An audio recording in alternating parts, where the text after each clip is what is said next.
This week, Revel and Voltera join to make a rideshare and robo-taxi charging network.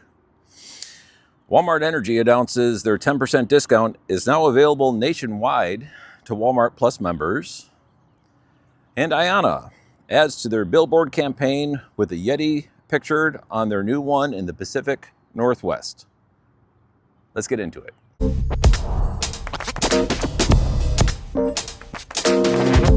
I'm here at the super secret Waymo lot in Charlotte, North Carolina, just to the, I guess I'm to the north of the Bank of America Stadium. Interstate 77 is just over there as well, and Waymo was spotted getting this lot set up for their testing, assumedly in order to expand into the Charlotte market at some point in the not too distant future. And there's a lot of micro-mobility, and I think the autonomous taxi service in uptown Charlotte will do very well because there's a lot of people who live in and around the uptown area. It's becoming quite a residential area who will likely use the service. So I think they've done their market research very well. And rideshare charging, of which Waymo is one of the customers, is in the news this week. First, viewer Tom Reagan sent me these pictures of a Tesla Supercharger going in near the Princeton, New Jersey airport. It's located just north on Route 206 in Montgomery, New Jersey. Apparently it's been a long time coming. Let's go ahead and take a look at those pictures.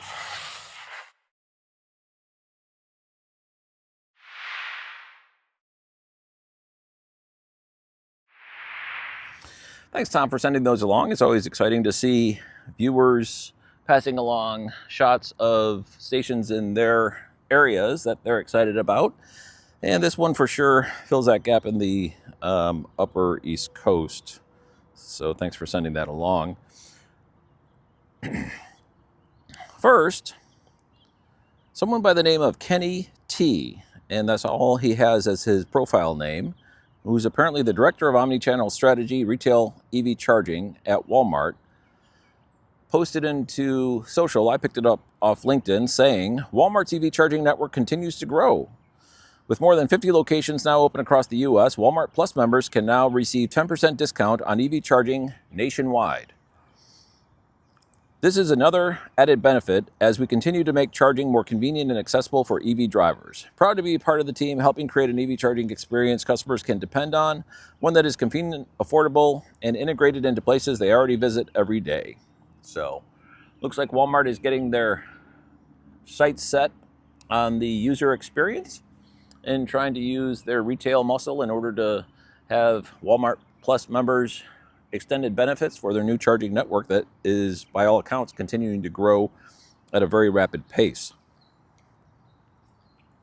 Next, Paren posted their community report for Q1 2026, and it's right about the same number of chargers added in Q1 2026 as Q1 2025, so not a lot of progress there, but Q1 is traditionally a slower quarter, with utilization of the charging stations still about the same. So the addition of more stalls, the utilization is staying about the same. So this all seems to indicate that the network is currently growing at existing demands. We're not actually starting to catch up, which is a little bit unfortunate because they would really like to get a little bit ahead of the curve with the number of stalls that are in use. But utilization is also important for monetization and return on investment for the CPOs. So it's kind of a two-edged sword there. We don't want to be waiting in line, but we don't want to have an overabundance of chargers either, because then they start to go out of business. And they also posted their very popular leaderboard. And for Q1, Tesla was in first place to such an extent that basically it takes the next 4 CPOs combined in order to equal Tesla's numbers, and the next 5 CPOs combined in order to exceed Tesla's numbers. And those 5 are IONNA Ready, ChargePoint, EVgo, and Mercedes-Benz. And if you combine all those together, it equals Tesla. Just to kind of put in perspective what different level of execution the Tesla Supercharger team is able to sustain, and is relentless. These people are on a very noble mission, and I support everything that they're doing. They are terrifically nice people that are trying to support the EV community. They open their network up to other OEMs. They didn't have to. They could have kept it a country club exclusive to Teslas, but they opened it up. They continue to build at a rapid pace. So much congratulations to the Tesla Supercharger team for again being on top, and it doesn't look to be changing anytime soon. Their total stalls, according to Paren in the United States, 37,581 at the end of Q1 2026. They also posted something that was very curious to me, which was a infograph associated with pricing. And it looks as though the average pricing is hovering right around 50 cents per kilowatt hour across the country. And some areas are a little bit higher, some areas are a little bit lower. For instance, in Maine, for some reason, it's all the way up to 60 cents. And California is 60 cents. Nevada, 59 cents. Colorado, 59 cents. But in general, right around 50 cents per kilowatt hour, which I find it seems kind of high to me, because I hear a lot of people griping when they see, 55 cents per kilowatt hour, 57 cents per kilowatt hour, that they seem to be getting sticker shock from that. But according to the Paren infographic, Hawaii's 87 cents per kilowatt hour. That's a different case altogether. But in general, 50 cents per kilowatt hour seems to be the median across the country, and they didn't actually post what the number is. Some kind of interesting subtext here are, if people are familiar with the state of Florida's main electrical company, there's others, but the main electrical company is called Florida Power and Light. They've been doing a very good job of putting in electric vehicle charging stations that are very popular among the local population.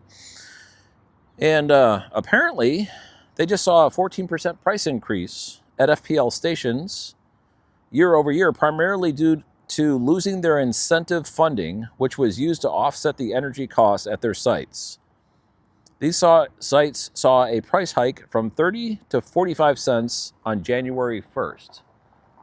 So that's very interesting. I didn't know that they were being subsidized. I thought they were footing the bill themselves for the lower cost, because there was a lot of check-ins and plugs here talking about how the price of Florida Power and Light, and I've spoken to people who've used the station, Florida Power and Light stations in the state of Florida were very affordable. And I didn't know, apparently there was a Florida incentive that was helping offset the cost of energy, which is now expired. So those stations are now going to be increased in prices. But regardless, the United States in general, 50 cents, basically baseline price for charging. For people who watch, for people who watch the industry with regularity, the story of Francis Energy, who emerged as a top-tier NEVI award winner while plagued with their legacy stations being criticized for systemic reliability problems, hired a new executive vice president of operations named Lang Reynolds, a longtime industry insider. A very public pivot to Tesla Supercharger for business upgrades of their problematic legacy stations, and dozens of NEVI station openings were all occurring. So let's go to a conversation I had with Dan the EV man, who tracks the Francis network, to see what's new. So I'm here with Dan the EV man, a gentleman who does really good work tracking actually a couple of networks. You do the Michigan NEVI progress, which is something I actually watch with interest. The Red E charging network, which has been expanding gangbusters. Every week I turn around, there's another batch of Red E stations coming in. And also Francis, which, if people remember, we had you on back in January in order to give us an update of what was going on with Francis, because we were seeing murmurings of a pretty dramatic shift in strategy from them. And now I think it's to the point now we've got a pretty clear focus of what's going on. So I thought it'd be a good idea to have you back on. But Dan, thanks a lot for coming back on to Out of Spec Bits. Well, thanks for having me again, Walter. Great to talk to you. So, as I said, there's been a good amount of revitalization going on at Francis, specifically with their Tesla Supercharger for Business rip replaces of their older stations. They were kind of plagued by a impression of the broader EV community of having a lot of unreliable stations that no one really wanted to go to, but they seem to be taking that challenge in order to reverse the perception by going to the industry leaders' hardware. And with the new Tesla Supercharger for Business program, they have been seen putting in stations with pretty good frequency. And can you give us an update of what's going on? Because I mean, these are really nice looking freaking stations. When I pull them up on PlugShare, I'm like, wow, this is not a Francis station. It takes me a while for my eyes to kind of focus and process what I'm looking at.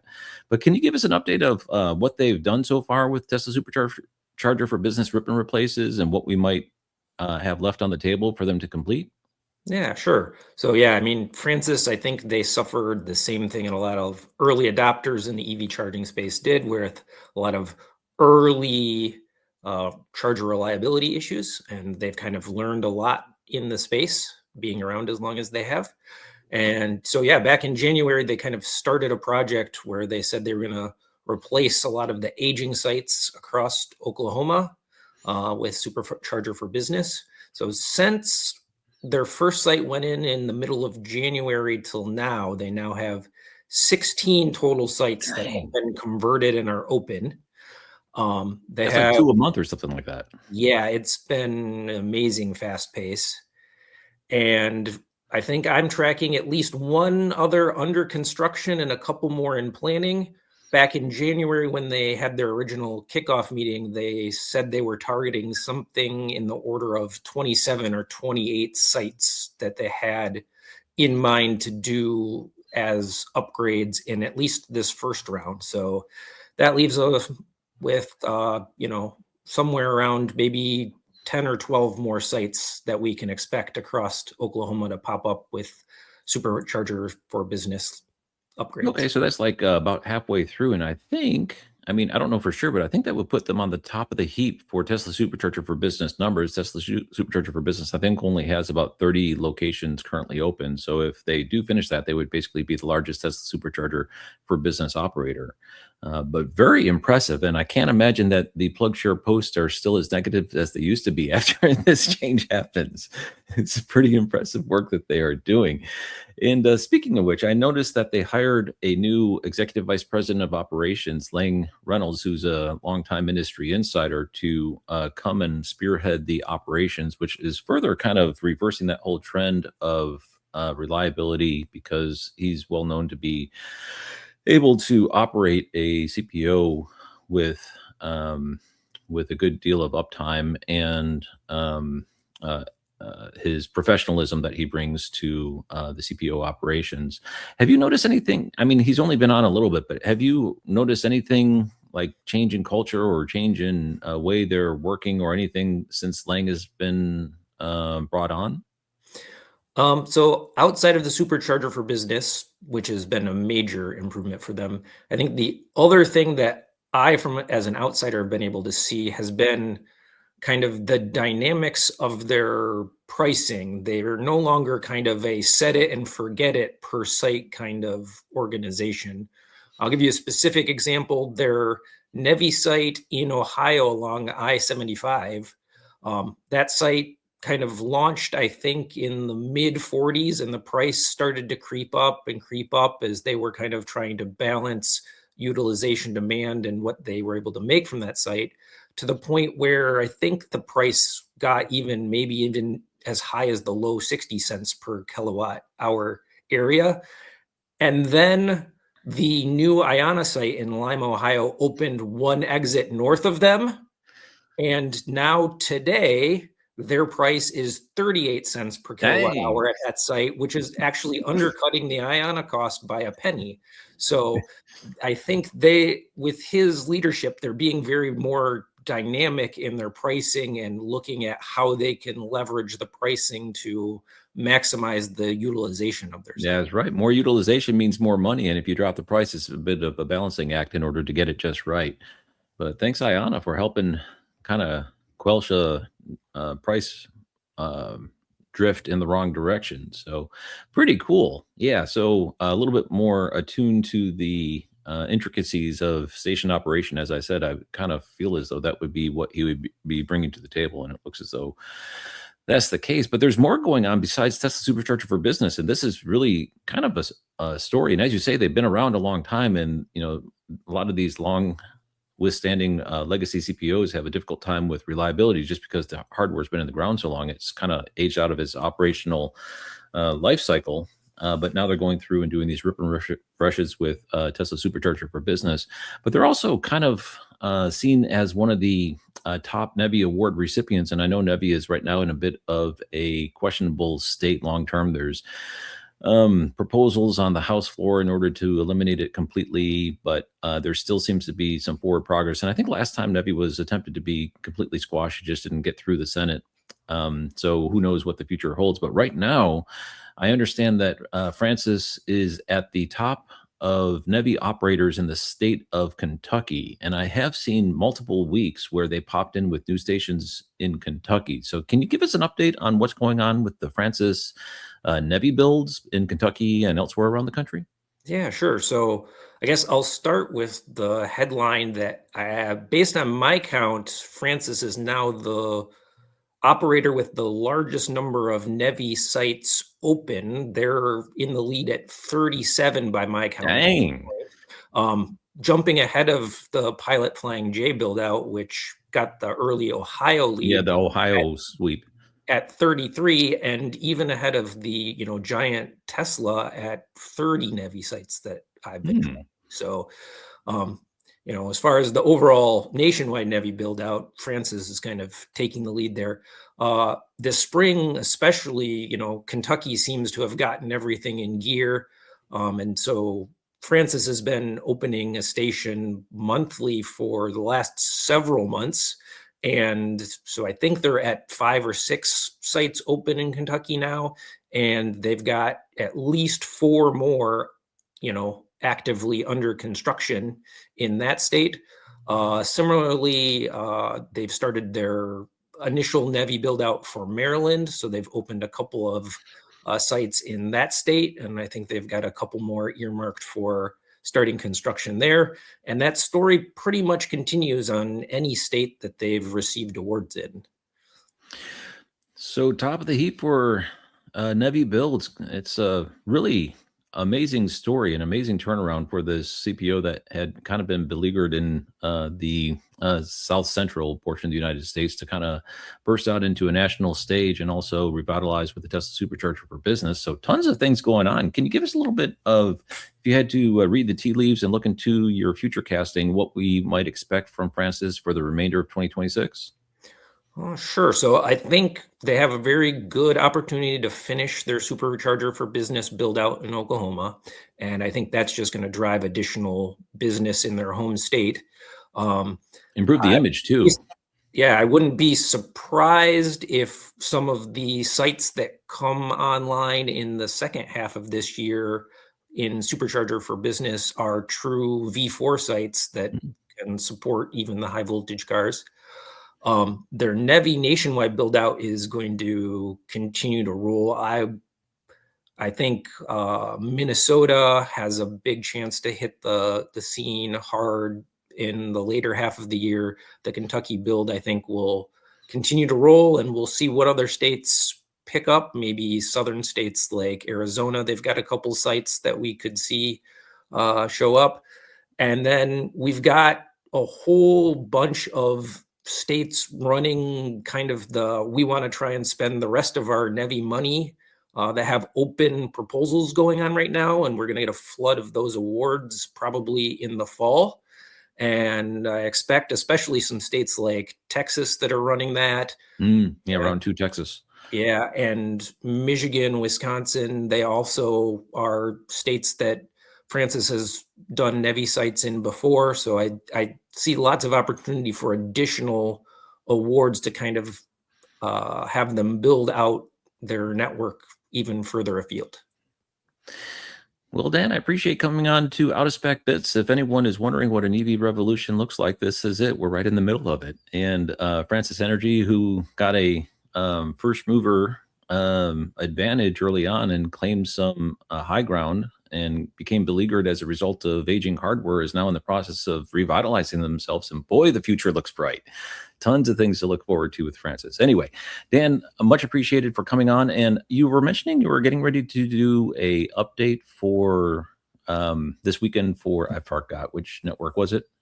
Yeah, so hopefully I'll have posted up this weekend the latest update on the Francis Energy network expansion that'll kind of highlight some of the stuff we covered here and kind of foreshadow what we're looking at in the future.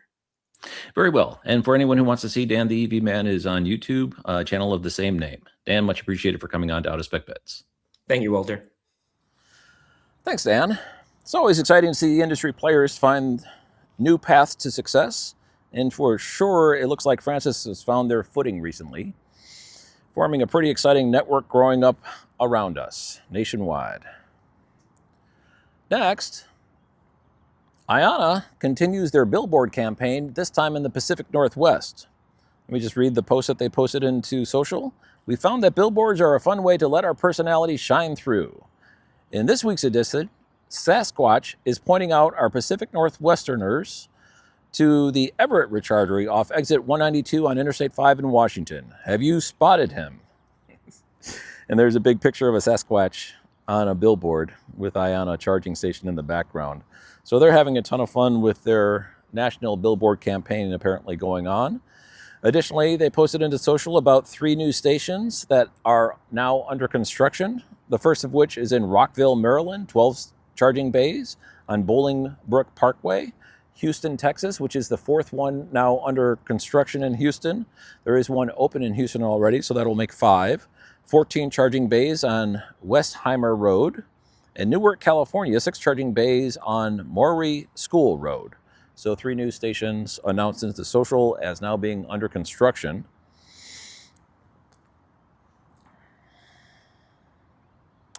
And next, the reason why I'm here at this station is a joining of forces between Revel and Voltera. Voltera was offering fleet service depot electric vehicle charging primarily in California. They are now apparently joining forces. So Revel had pivoted away from rideshare to just providing electric vehicle charging. And now there is a new combination of the two organizations that are going to be focusing on fleet, ride-hail, and robotaxi charging hubs. So like what you see behind me, these are electric cars operated by Waymo, and they need to charge somewhere.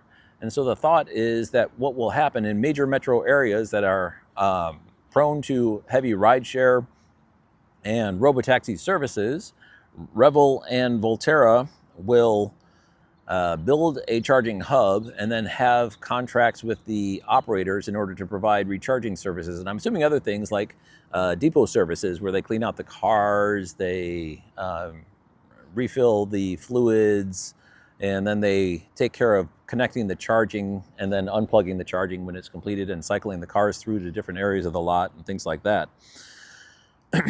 It's said to be going to carry the Voltera name, but be led by Revel CEO Frank Regg.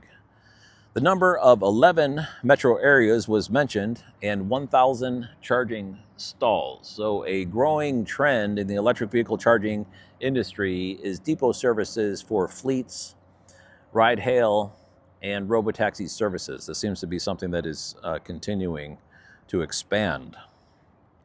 Worth calling out. And here in Charlotte, North Carolina, we're apparently, and it's totally under wraps unless you look over my left shoulder. I mean, it's not so under wraps that we're going to be getting Waymo here in the not too distant future. Next, the Tesla Supercharger team, the head of business development, George Bahadu, I believe is how it's pronounced, posted into social about the first Tesla Supercharger going into the nation of Colombia, which has seen a pretty heavy spike in electric vehicle adoption as of late. There are 2 new superchargers now open in Medellin and Bogota. And there's a picture of a Colombian wrapped Tesla Supercharger getting used there. So Tesla is definitely expanding across different areas. And I know it's not North America, but regardless, I felt as though it was worth mentioning because South America is definitely starting to grow in electric vehicle adoption. Next, Electrify America did a very good expansion this week with 5 new stations. Homewood, Illinois, at a Menards has a build with pull-through. And I've been seeing with increased frequency, Electrify America favoring pull-through designs, and also where they have 2 dispensers, 1 charger on a single piece of concrete, assumedly preformed at a factory, and then dropped in place to accelerate expansions. And that's going on here as well. So they have 2 dispensers, 1 charger on a piece of concrete. They drop it in, very similar to the Tesla Supercharger, preformed supercharger units or PSUs. And then they do that in whatever form the site design requires. And so 5 new stations: Homewood, Illinois; Millbury, Massachusetts; Fayetteville, North Carolina at a Target, which is a partnership they've been finding success with. Royal Farms is another partnership they've been finding success with in Townsend, Maryland; and Chestnut Hill, Massachusetts at a shopping center. The Menards in Homewood, Illinois is 12 stalls. The other are all 6. Next, a company pronounced Evesco, E-V-E-S-C-O, which I've never heard of before, posted into the social, and I picked it up. I've never heard of the company before. Apparently they have domestic manufacturing here in the United States of chargers targeting airports and seaports, with what looks to be a very large order getting prepped for shipping in their warehouse. Dozens of chargers getting ready to go out the door there. And it's kind of interesting. They have a service where they front the chargers with a battery energy storage system. And then they have a couple of different ways of providing different form factors of charging from that base source of electricity point. And you can connect it to the grid, and then it will charge up the battery and dispense to the... So let's quickly take a look at the infographic video that they have on their main website channel. Just kind of introduce, because I've never heard of this company before, and I think it's kind of interesting to see. Welcome to the world of Evesco, where energy storage meets EV charging. Evesco's all-in-one energy storage systems can seamlessly input energy from the electric grid and alternative energy sources such as solar, wind, and even fuel cells. Once this energy is harvested, our system stores it efficiently, ensuring it is ready to be dispatched when needed. Whether it's to power up a commercial building or enable EV charging, Evesco has you covered. The energy can even be fed back to the grid to earn revenue by participating in grid response programs. Remember, the larger the energy storage system, the more energy it can hold. This means you can power more electrical equipment or power the same electrical equipment for longer durations. Designed to meet diverse needs, Evesco offers energy storage systems in various power and capacity configurations. But that's not all. As well as our innovative energy storage, we also pride ourselves in offering a complete range of EV charging solutions, including DC fast charging stations for a quick recharge, DC media screen charging stations where charging speed meets customer engagement, the trusted Level 2 charging stations, Level 2 media screen charging stations for those who want to take advantage of advertising opportunities as well as charging, and for those scenarios where it makes more sense to take the charger to the vehicle rather than the other way around, our portable EV charging stations. Evesco's mission? To accelerate the mass adoption of electric vehicles by delivering sustainable charging solutions which can be deployed anywhere, especially in places with limited grid supply or where demand charges and energy prices soar. Whatever your energy storage or EV charging needs might be, Evesco has the right solution for you. Ready to start your energy efficient journey? Contact us today or visit our website to discover more. I don't know, it looks at least like a pretty cool suite of products that they have that's flexible to multiple different use cases. So I'm definitely going to keep an eye on them. I'm kind of curious about that company. I've never heard of them before. Lastly, as we hit the summer travel season, General Motors posted on their personal site the 10 coolest EV charging destinations for your next cross-country road trip. And they have a little infograph talking about the interstate highway system. And let me just go over these really quick. I know it's kind of quirky and subjective and whatnot, but still, a couple of these are worthwhile hailing out. First one is Georgetown, Washington.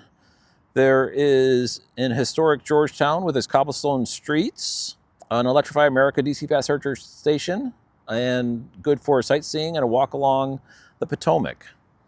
EVgo in Sacramento, California, which shares the parking lot with a truly eclectic storefront, including paintball gear, anime souvenir shops. There's also an art studio where you can tap into your creative potential and make ceramic sculptures and more. That sounds fun. The IONNA Recharger in Apex, North Carolina. I've filmed that too many times. If I go take another picture of it, my phone will explode. But it's worth pointing out, a lot of people don't realize that there's a dog park and a skate park with like the bowls right next to Apex. So if you have, it's actually a destination. My son does skateboarding. He's very into skateboarding. And that Apex skate park is one of the nicest in North Carolina. It's beautiful. And right there next to the charging station. Next, Rocky Mountain Power in Moab, Utah. A beautiful charging station, my goodness. Home of Arches National Park. Off-roaders and hikers alike. A beautiful location. Pilot Travel Center in Chumult, and they say Origo. They misspelled Oregon. Thanks to GM Energy collaboration and Pilot EVgo, you can charge your EV at a station offering everything you need during a break from the road. The station is in Chumult near Crater Lake, a place that I've always wanted to go with the Wizard Island right in the middle of it. It looks very picturesque. I want to go there. It's definitely on my bucket list. EVgo in East St. Louis, Illinois. St. Louis has seen a terrific spike in activity near the Gateway Arch.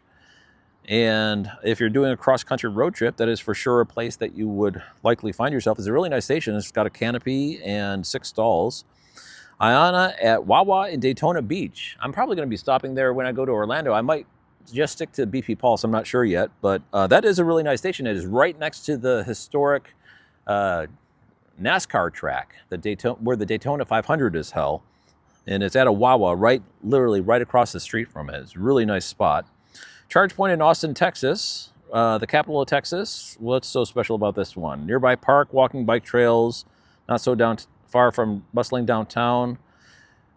Particular highlight is near Congress Avenue Bridge, the largest urban bat colony in the country. I don't know if I would be advertising that.